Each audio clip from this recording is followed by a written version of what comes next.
Hey gang, this is Chris.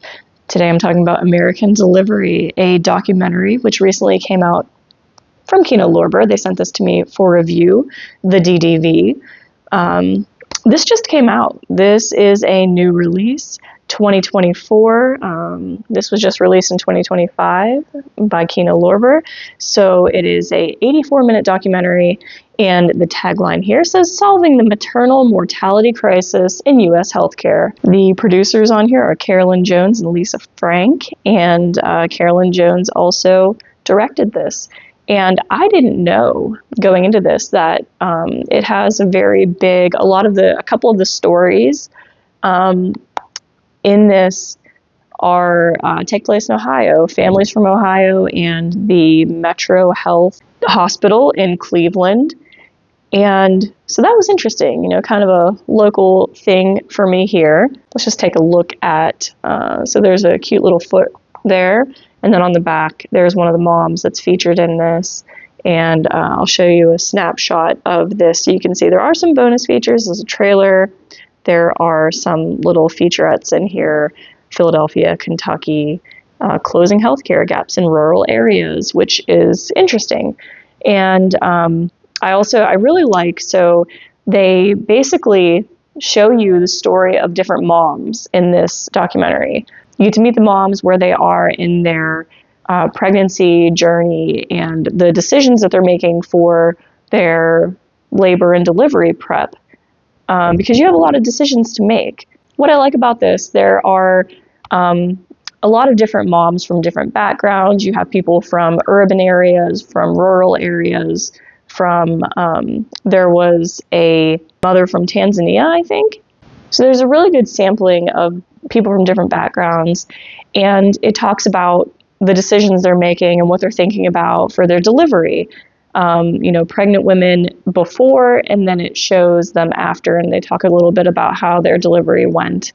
Going into this, I did not know that it was sponsored largely by Cleveland Metro Health and a couple different nursing associations. I noticed. I don't recall all the different sponsors. I assume this was going to be talking about maternal mortality and natural ways to deal with that issue in America, but really this took a more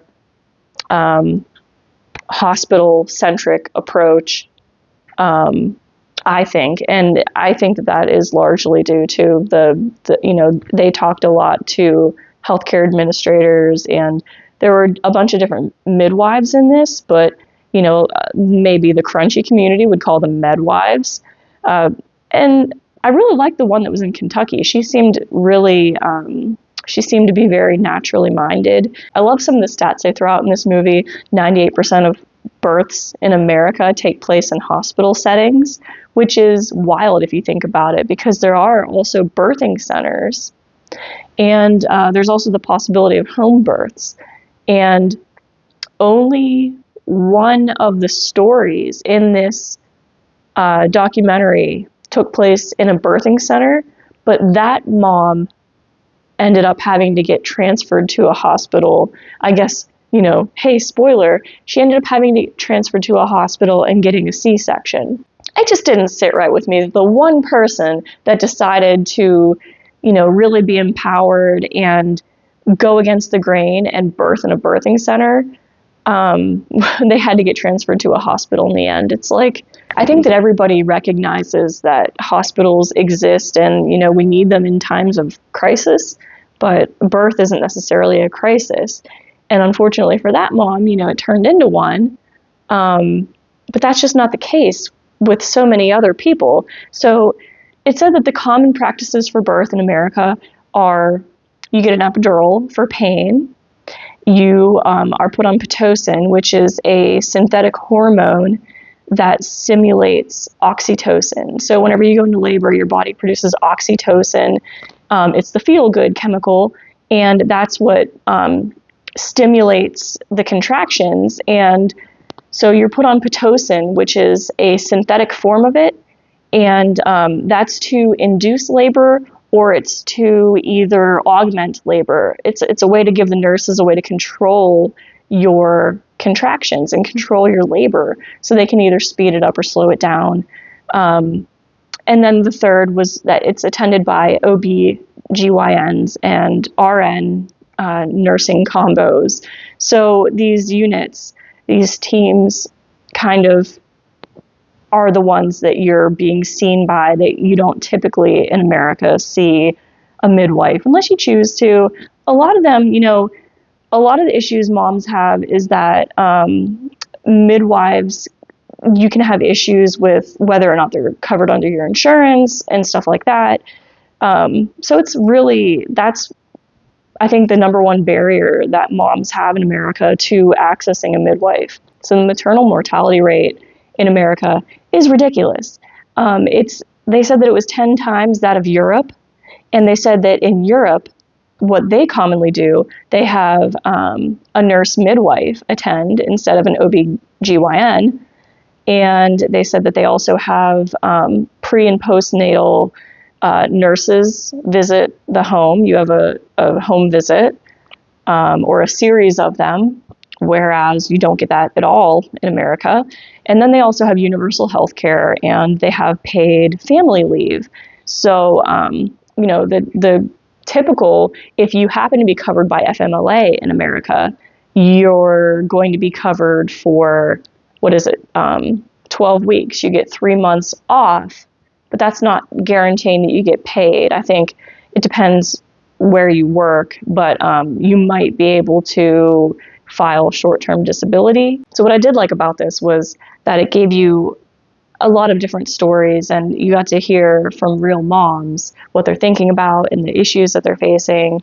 It talked about the case of the nurse mom that died postpartum that was married to a doctor, and it was kind of like, it's a rich white nurse that's married to a doctor. This shouldn't have happened to her. Like, why is this happening in America? And then it also talked a lot about the fact that mortality rates are significantly higher amongst minorities. And I think they said specifically Black women in America have super high mortality rates. And why is that? So, what are the factors that are contributing to that? It was interesting hearing all the things that they said contribute to that. What care do they have access to?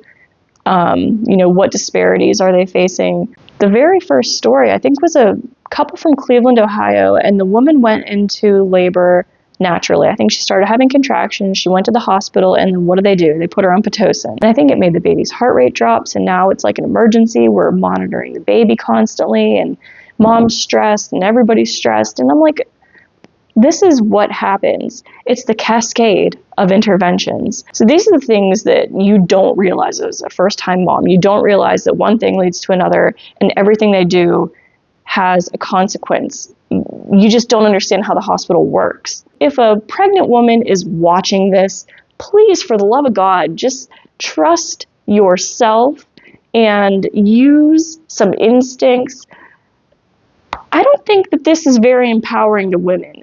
So I gave this 2 stars on Letterboxd because I did enjoy the birth stories in this, but I don't find it empowering to women. We outsource so many of our decisions that we make, and we don't trust ourselves to do anything. I don't understand why the go-to in America is to go to the hospital and then start the cascade of interventions. So, I don't really know.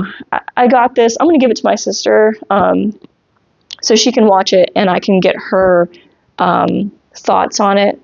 But I didn't care for it. I thought that the movie itself was it was interesting to watch, and I liked the way that the information was presented to us as a documentary. It was a solid documentary. It was a fast watch. It was an easy watch. So if you're interested in it, it was really well made, but just personally wasn't what I was hoping it would be. And the subject matter just kind of upset me. So, I don't know who watched this. I hope that the purpose of this review, I would love if there's a mom that's out there looking for information. My doula had a library. All these people have libraries and resources, and they're there to help you. So do the work and do what's best for you and trust yourself, because I'm not like a religious woman, but I feel like that's what we're designed to do. So you should trust your body. Do that. And that was my review of American Delivery. We have a problem in America, and I don't think that this is going to really, it's there. It's a step. It's a step, because we're not going to get rid of the medical industrial complex. So if we can, use this as a stepping stone to get where we need to be, that's progress, I guess. So thanks for watching, and I'll see you next time.